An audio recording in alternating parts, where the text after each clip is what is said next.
Hi guys, welcome back to my channel. Today I'm doing the Cull Ya Bookshelves tag, which I saw on Leanne Rose's channel, and I will link her video in the description. It was originally created by KG Books, who I will also link in the description, and I just think it was really fun. Like I said, I saw it on Leanne's channel. I think she might have tagged me, but I can't remember. And I just thought it was really fun. So you all know I love to have a good clear out of my books, so I thought I'd give it a try. Question 1, what is the most recent book you've added to the bookshelves? Why did you purchase it? So this was a book I was actually sent, and that is City of Vengeance by D.V. Bishop. This was sent to me by Book Break, and it comes out on the 4th of February 2021, so it's actually an ARC. Such a cool cover for an ARC. This was sent to me. I think I probably requested it, but I can't remember. I don't think Book Break do unsolicited. However, if it was unsolicited, it's a great pick for me. This is historical fiction, so it's set in Florence in 1536. It says on the back that if you love C.D. Sampson's Matthew Shod-like, you'll love Caesar Aldo and City of Vengeance. I adore the Matthew Shod-like series. I've read the whole thing. I'm hoping for more books, but we'll see what happens. And so this sounds like it's right up my street. At the time of filming this, I haven't been able to pick it up yet, but I'm really hoping to get to it in November, so hopefully you'll see my thoughts on it in my November wrap up. But yeah, this was the last book to enter my shelves at the time of filming, and it was very kindly sent to me, and I'm very excited to get to it.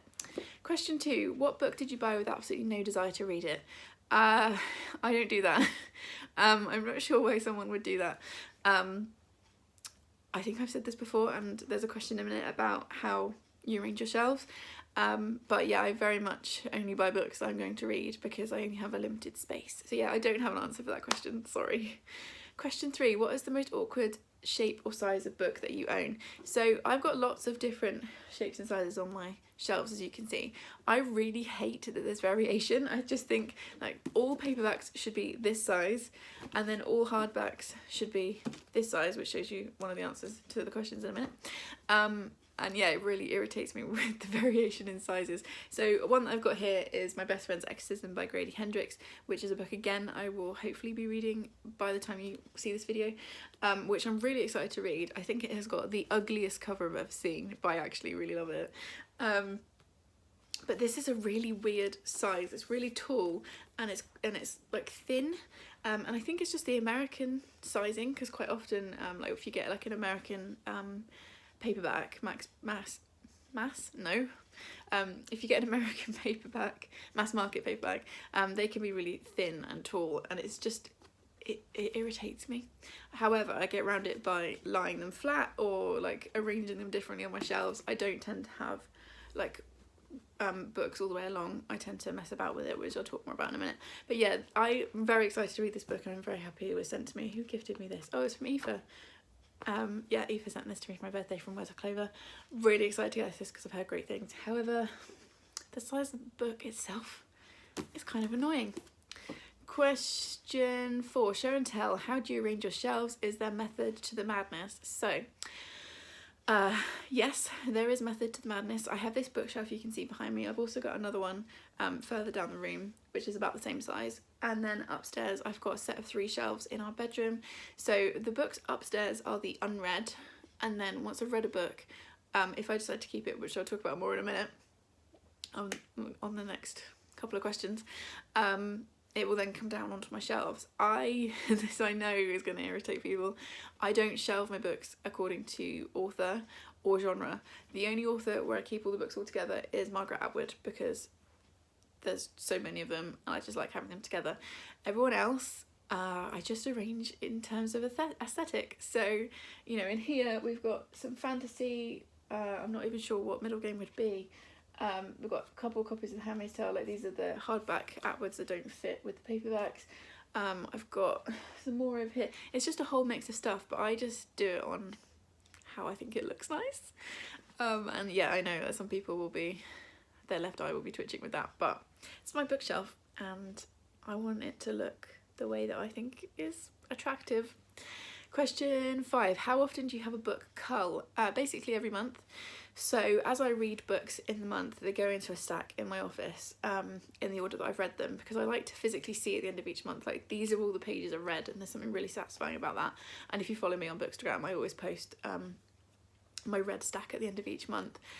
And then on the last day of each month, I will take that stack apart. I will take a photograph first, Bookstagram, and then I'll take it apart, and the books will get sorted. So some of them will go on my husband's nightstand, some will go into a pile for my mother-in-law, some will come in straight down here if it's something that like only I want to read.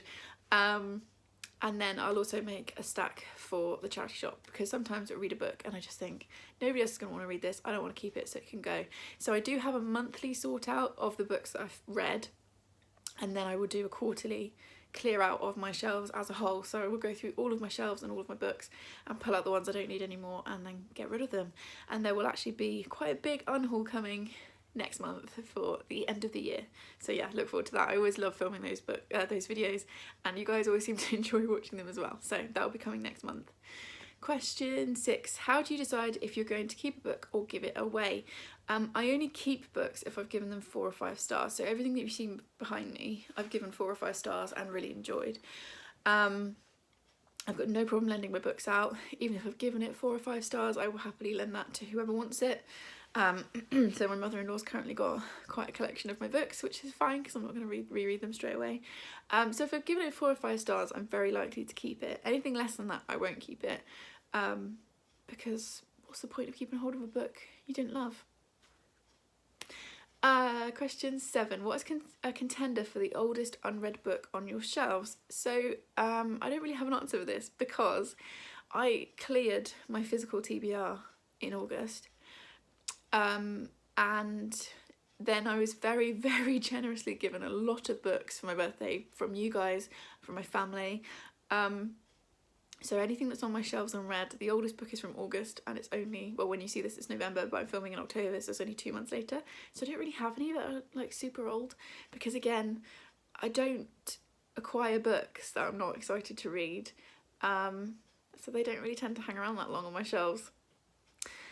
Question 8: what book have you read and is currently on your shelves that you would struggle to give a summary on what actually happens in it? Go on, give it a go. So it's a book that you saw briefly just a second ago, and that is Margaret Atwood's Fairy Tale Sexual Politics by Sharon Rose Wilson. So this is a book that Gary bought me when we were very first together, because he very quickly realised that I love Margaret Atwood's writing, and this isn't written by her, but it's about her books.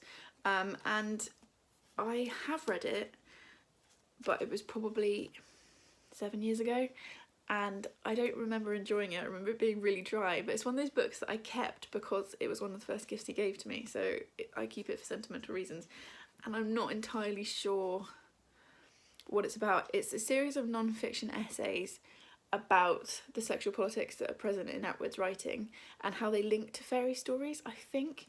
Let's have an actual look at the synopsis. So it says, yeah, I was pretty much right.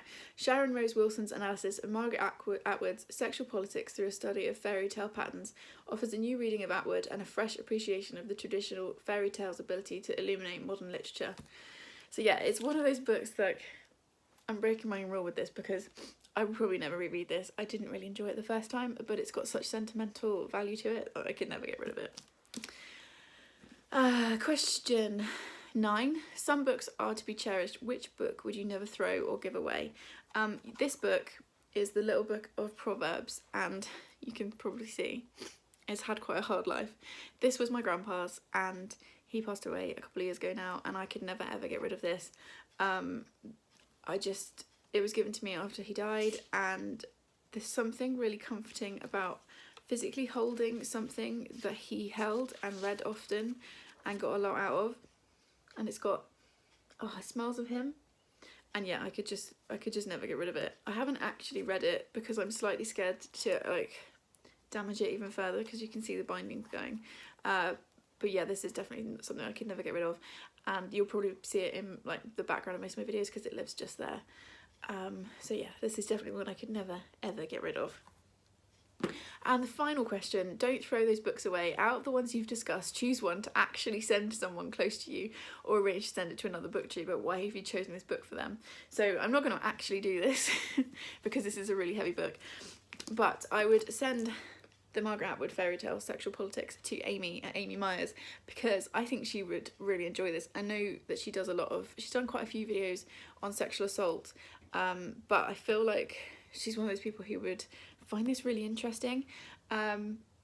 And so yeah, right, Amy, I would send this your way, except it's a really heavy hardback and my husband gave it to me, but I do think that you would get a lot out of it.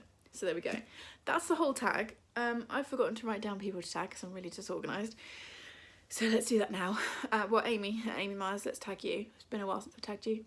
Olivia from Olivia's Catastrophe, I think you could have some really interesting answers to this. And Sylvie from the TBR Diaries, who by the way I think is massively underrated and you should all go and follow, as well as the other two ladies, but I've mentioned them before. So yeah, those three I'm tagging. I'll link everybody in the description.